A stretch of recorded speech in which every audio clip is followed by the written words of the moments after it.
Hello, wrestling fans, and welcome back to 10 Count. I'm Steve Fall, but he is back, and he is better than ever. It's Eric Bischoff. How are you doing today? Better than ever. You took the words right out of my mouth, brother. Well, your book's out right now. Grateful everyone's buying it up for the holidays. This is a Christmas gift that I hope I get for my wife because I've read pieces of it here and there, but I haven't gotten the full force of it. I hope Santa brings it down my chimney. What do you want for Christmas? Hopefully, Well, if Santa does it, Kindle can, and you can have it. You can have it before Christmas. It's been fun. I will be honest with you. This one's a little different for me because while I want to make it clear, we talk a lot about wrestling. This book picks up where controversy creates cash left off when I was leaving WWE in 2006. And at that point in time, I thought I was all done with wrestling. And I was grateful for it. It was time, right? Never thought I'd be in the wrestling business again. Well, over the course of the next 15 years leading up to today, spent some time in TNA, went back to WWE for a minute back in 2019, dabbled a little bit in AEW for, a couple appearances. And I've been doing this podcast, which is kind of like the periphery of the wrestling business. But the last 5 or 6 years has been a real journey for me on a personal level. And the book really kind of juxtaposes this personal journey and learning how to be grateful for everything that's happened, not only throughout my entire life, but over the last 15 years, with a lot of the things that were going on in the wrestling business. So it's a different kind of book. It covers a lot of wrestling, but it covers a lot of other personal stuff. So it's a little weird. Well, Guy Evans, the author, put out the chapters of the book, the table of contents. And a couple of the chapters, I was like, oh my. One, shit hits the fan. When I saw that chapter, I thought, what could this be about? Now, obviously, you don't want to give the book away, but how much shit is going to hit the fan in that chapter? A lot, and again, this is when I say it's been a personal journey. Look, I'm just going to cut through the chase here. I've had some amazing highs, but I've had some very interesting lows, particularly in the last 6 or 8 years.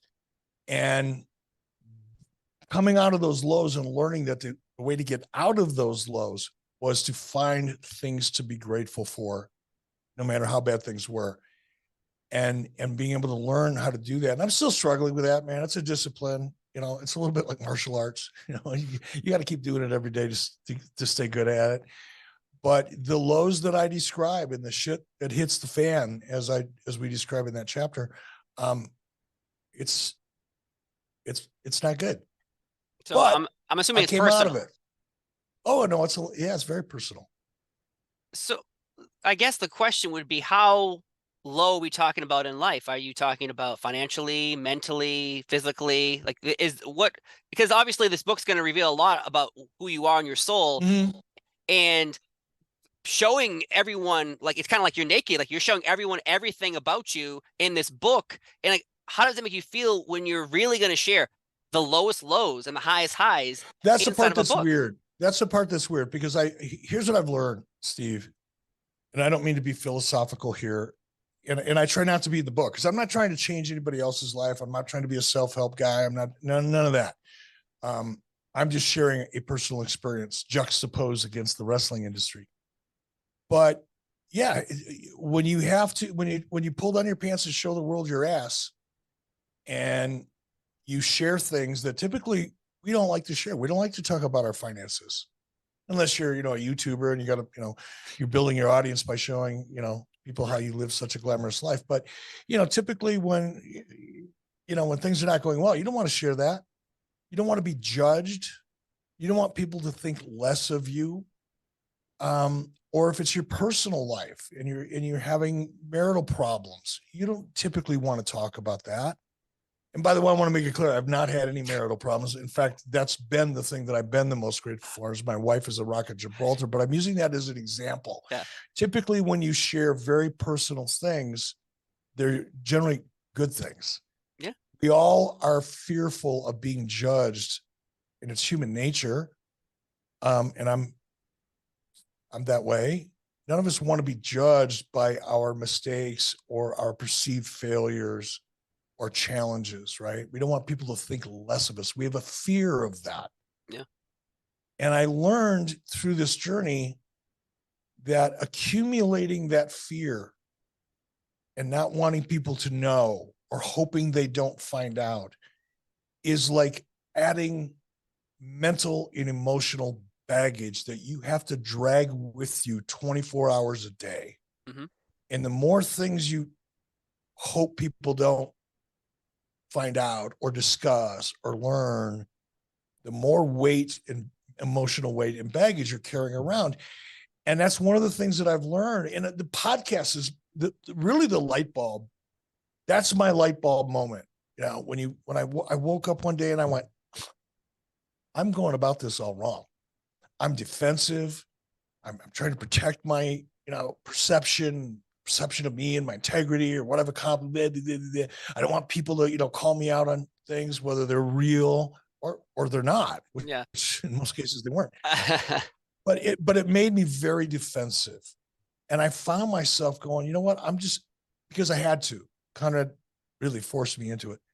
I knew I had to find a way to be able to talk about my own failures with as much enthusiasm and honesty as I did my successes. And that process, and it didn't happen overnight. It happened over the course of couple of years, really, to the point now where I have a blast making fun of myself. It's just, yeah.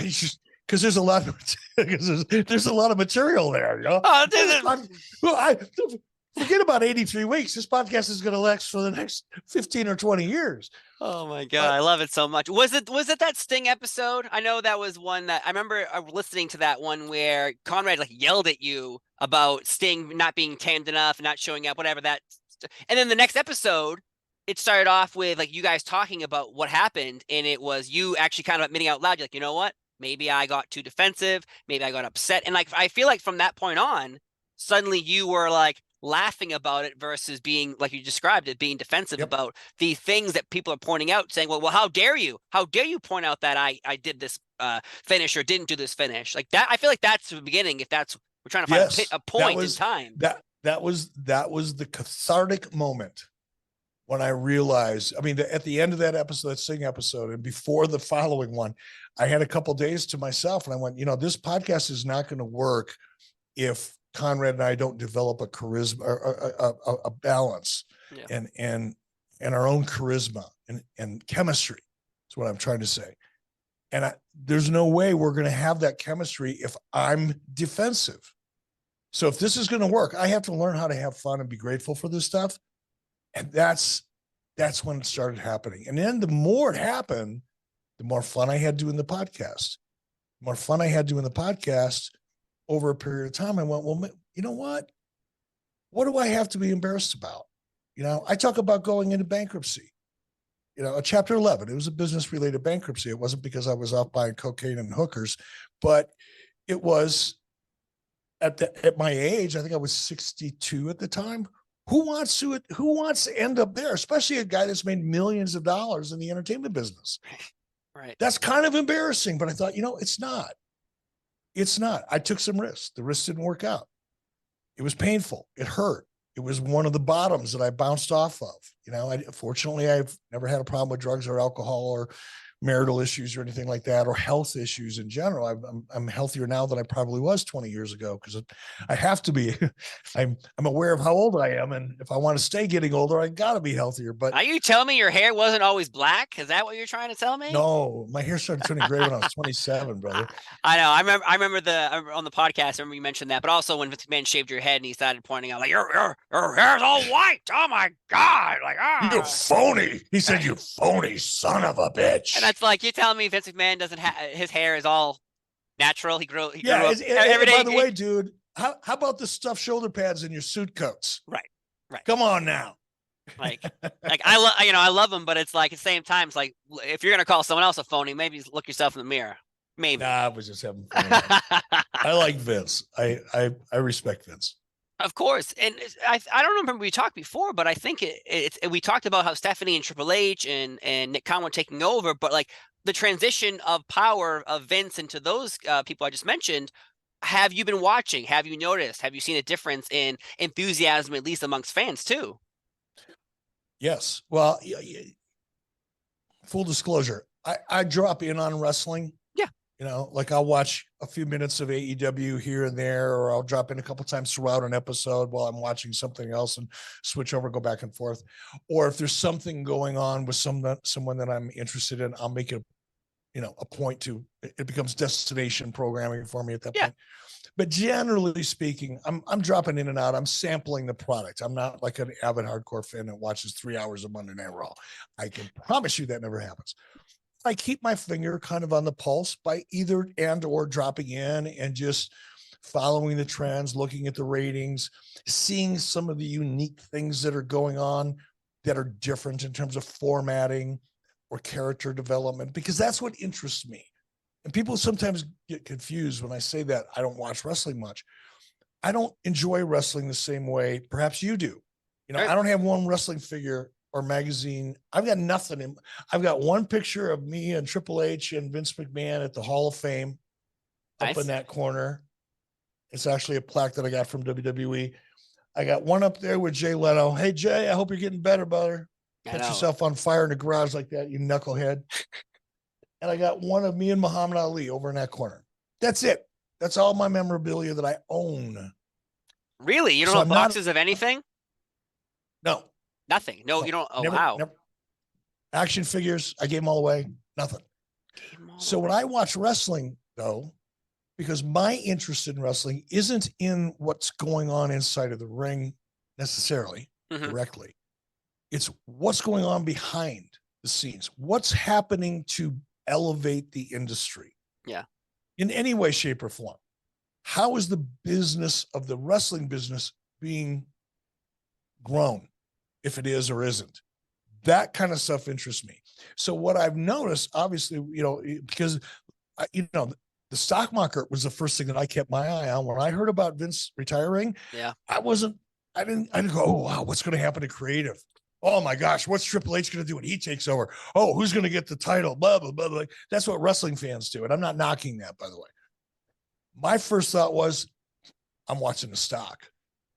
Because for years, every time somebody in the financial markets talked about WWE and the stock, as successful as it was, the one thing that everybody talked about was Vince McMahon and his age. What happens when Vince McMahon retires? Yep. What's going to happen with the stock?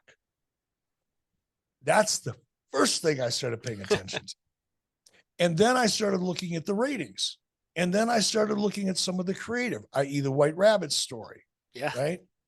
I'm thinking, okay, that's different. Nobody's done that. That's going to grow the business, or at least create interest that didn't otherwise exist. Those are the things that I look for. And what I've seen so far on those kind of data points is a tremendous amount of growth in interest. Those are some cool things. Yep. And I think for me, I look, I said I respected Vince McMahon. I respect him more now today from a business perspective. I want to make that clear. From a business perspective, I respect him more now than I ever have, because what Vince did was build an infrastructure around him that not only allowed WWE to become a seamless, or the transition between Vince and Stephanie and Triple H, it's not only seamless, the business continues to grow. And there's not a lot of executives that have been at the top, the CEO and the chairman, or the chairman in this case, that have been able to walk away while being successful, wildly successful in defying the stock market, walk away and the stock actually go up. That is a credit to building that infrastructure and putting the right people in place to manage that business. And I knew that was the case because I knew some of the people and worked with some of the people in WWE at very high levels. And I knew how talented they were and how really, really blue chip they were in their respective areas. But I didn't realize it was as good as it is. And I think that's fascinating. It's funny you bring that up about CEOs, because really it's like any other company that you bring a CEO in, a brand new one comes in, they usually fire all the managers first because they're bringing their own people, and then how do we save money? Warner Brothers is a good example of like dumping out all these executives because you think you can save some money, or Elon Musk buying Twitter and then just dumping out people thinking they're not doing what you want them to do. With WWE, it feels like they took over. And it's just like you said, seamless. Like it was just like, oh, one day Vince is here, one day he's not here. Like that's like you said, that's got to be a credit to his business stature doing that for years and years and years, creating a foundation. If it's not, it should be. And the most significant amount of structural managerial at the highest levels of change within WWE happened under Vince McMahon's watch. When Vince McMahon brought in Nick Khan from CAA, who better to be a high-ranking official in an entertainment company than a guy who is a high entertainment agent in the largest entertainment agency in the world, right? He knows everybody in every level of the industry, everybody that matters. But with Nick Khan came a lot of other structural changes. You go back and look at the two co-presidents, I think they were. I can't remember their names now. That's how significant they were. But, when those two left with the stock market, it took a dive. Of course, that was right on the leading edge of COVID. A couple other things happened there. But Nick Khan made some dramatic changes under Vince McMahon's guidance and approval. And all of those changes have amounted to WWE having a higher stock price now, I think, than they ever have. I believe so. Yeah, close to it. Because like all the decisions, all the financial decisions, obviously, no one knows exactly what's going on behind the scenes of who's talking to who and who's doing what, because it seemed like everyone was blaming Vince and Nick Khan for all those layoffs, the Bray Wyatts, the Braun Strowmans, the Hit Rows, but like no one knows that because you don't work there. Like these are all rumors online that you see that you're like, oh, they're wrestling rumors. Why are they blaming them? Yes, they're sometimes they're like this valuable, but sometimes they're very valuable. Like what's happening right now, though, I think you said it recently. CM Punk, AEW, what a mess that was. But yet now, of course, the rumors, everyone's like, well, CM Punk end up in the WWE? Do you think he'll end up in the WWE? I've been around the business long enough not to make a prediction like that because anything can happen. I wouldn't. Is it a smart business decision? A smart business decision? I don't think it would be. I think CM Punk shit the bed. I think everybody sees, when Tony Khan brought CM Punk into AEW, he still had that mystique, the pipe bomb mystique. He was this character that stood up to the man and walked away. And there's a rebel or rebellious quality in that character that I think the average American admires. So Punk had this mystique, and this still had his fan base, and Tony Khan was able to take advantage of that. And over a very short period of time, that mystique began to just dissipate. It was like letting the air out of the balloon a little bit more each and every week. And you look at, CM Punk came in and, great ratings. And then literally the next week started in a free fall back down to pre-Punk levels. Mm-hmm. You look at where AEW is in terms of week-to-week ratings, which is the only thing we can have to measure that's public, because the financial information is all private. We don't really hear anything about the real financial information. We just get the top line stuff. But, ratings are is the data that we have that we can go, oh, okay, this is where this product is going. Flatline. Shortly after CM Punk got there, flatline to pre-Punk levels. And I think that a lot of that has to do with people came, they were excited because of the aura and the mystique they saw, and they went, not so much. A little bit, but nothing special. And then for Punk to conduct himself in the manner in which he did, I think left a bad taste in not only the fans' mouths, but why would anybody want to hire a guy that's willing to live publicly disparage the guy that's writing him a check every week? And he's right next to him. Why? He's right next to you. Why would anybody want to be in business with that guy? Like, for example, that's a good, I agree with you. But what if, let's go back to WCW. Like, what if you were sitting there next to Macho Man and he starts going off? How do you shut that down? Do you just say, you just grab the microphone and say, no, we're not doing this. You grab your own microphone. Look, Tony's not a physical guy. Tony Khan is, whatever. And I'm not suggesting that physicality on anybody's part would have been the solution at that point. But in terms of taking control of the situation, if I'm not going to say what Tony should have done, I'll say what I would have done, what I think I would have done. You never really know until you're in that spot. Well, You know, because I mean, that was that's gonna be talked about forever. but Tony had a mic. He had his own mic. He could have grabbed that mic, stood up, and said, "This conference is over. Thank you all very much." Shut down the audio. Boom. It's over. And then sort it out.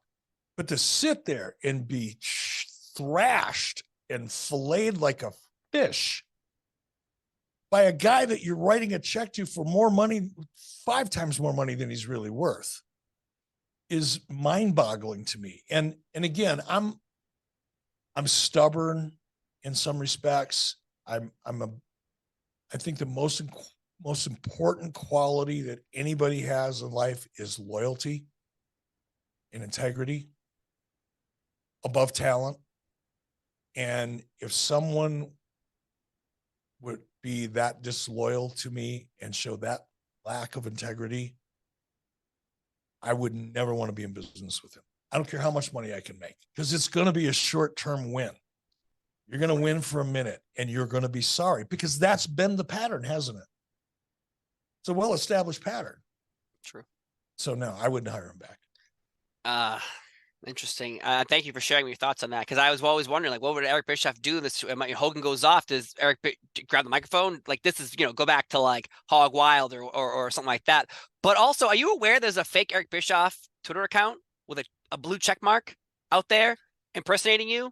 Yeah, well, there's one. I knew of one before the whole Elon Musk $8 Twitter gimmick, blue chip or blue check gimmick. Yeah.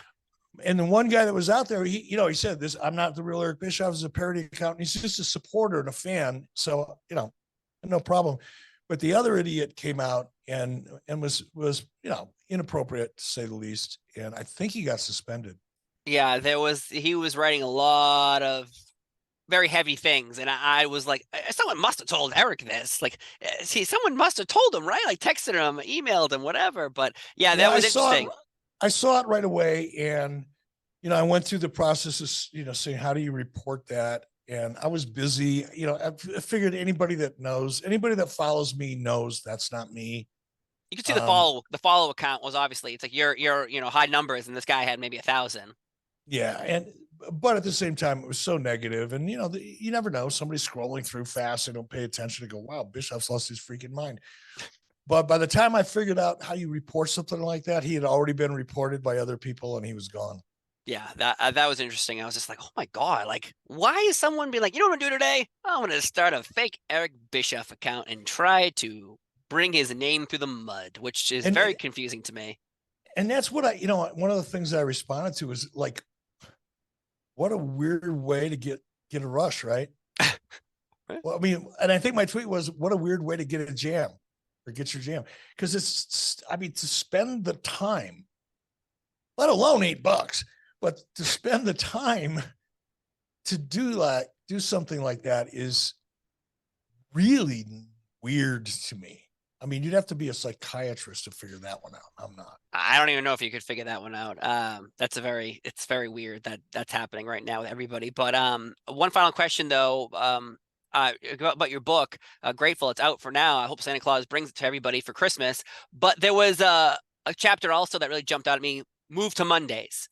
Obviously, that has to be the TNA run for you when Impact was trying to go head to head with Monday Night Raw, and you had Hogan, and you had Hall, and you had a lot of names people recognized. On Raw, though, you had the return of, oh, there he is, Bret the Hitman Hart, after so long being away. Like, is that what that chapter is about? Are we going to learn a lot of details of the friction that you were feeling constantly being pulled one way or the other in TNA? No, look, I was frustrated in TNA for a long time because, from my perspective, there were so many great opportunities for TNA that they didn't act upon. Mm-hmm. Now, in fairness to management at TNA, I wasn't behind the scenes. There were a lot of things I didn't know that was going on with the funding partner of TNA and other people and principals involved in TNA. I didn't know any of that, nor did I care to know it. Hmm. All I cared about is why aren't we doing the things that we should be doing or you should be doing? Because I didn't own anything. I wasn't in management. I couldn't hire, I couldn't fire, I couldn't make any real decisions, but I wanted them to. And there was a lot of frustration there. But in describing that whole, Monday night experiment in TNA, I just put it into its proper context. Why we did it, why TNA did it, what the goal for doing it was, what the outcome for doing it was. Some of that was very successful because we exposed TNA to over 2 million people. Mhm. The first week we did that, which is probably more than double what their audience normally was. And the whole idea was to let the people outside of the current congregation of TNA, because TNA had its own loyal congregation each and every Thursday night of 1 million and change people, million plus, 1,200,000, 1,300,000, whatever it was at that time. We wanted to grow that. Well, how do you grow that? You got to preach outside your choir. If you want more people in your church, you got to go outside the church and tell them about it, right? I'm using church as an example because we can all understand it. Yeah, of course. Most of us can. But that was why we did it, and it worked. And then I talk about why it didn't work long term and where the flaws were in the strategy. And I took responsibility for some of them because I was a big advocate, by the way. I wasn't standing in the corner going, you guys shouldn't do that. I was the opposite of that. Oh, man. Because I knew we had to let the world know that this other company existed, because TNA wasn't marketing itself at all. They spent zero money marketing themselves, really. Spike was spending a little bit, but not much. And they were only promoting to other Spike churchgoers. They weren't going outside to people that didn't typically watch Spike, right? Yeah. So we I talk a can't lot about that stuff. I can't wait because I used to live in Florida and I would go to those Impact tapings. So and I'm so sorry. I had to wait in line for like 6 hours to get in because they weren't selling tickets. And at the time, if you went to an event, at the end of the event, all the wrestlers would come out and just give you free autographs. They just sign them for you. But then when a pay-per-view would come up, they would try to get you to pay to be like part of their fan fest to pay for an autograph. I'm like, do you not realize, even at the time when I was 21, I'm like, do you not realize your business plan? You're giving away autographs I think it was like Tuesdays they were doing tapings. Every Tuesday I can get a free autograph if I wait in 6 hours in a line for free and go inside, watch free wrestling, get free autographs. And then you're trying to charge me a week later for the same autographs? Like, are you kidding me? Like, that's a terrible business plan. But you weren't there at the time. I could tell you a story about a girl I met in Las Vegas. Kind of worked along the same lines. Wait a minute. This has been free for all this time, and now all of a sudden? Oh, kidding. no. I'm just kidding. Yeah, right. Is kidding. that chapter 13? No, that's not in the book. Wife It slaps never me happened. hard. It was a joke. Yeah, you know how wrestling headlines work. They're gonna grab those 2 sentences you said and plop them into a headline. No, no, it won't be. It'll probably be about CM Punk. But Eric Bischoff, thank you so much for being here on 10 Count, and I cannot wait for Santa to bring your book to everyone. Grateful it's out right now. Buy it for your friend, your family, your dog, your neighbor, your best friend, your worst enemy. Who cares? Give them this book. It's a great book. I can't wait to get it from Santa or my wife. We'll see what happens. Eric Bischoff, thanks for being here. I've been Steve Fall. He's been Eric Bischoff. Have a great day, and we'll see you next time. Bye-bye.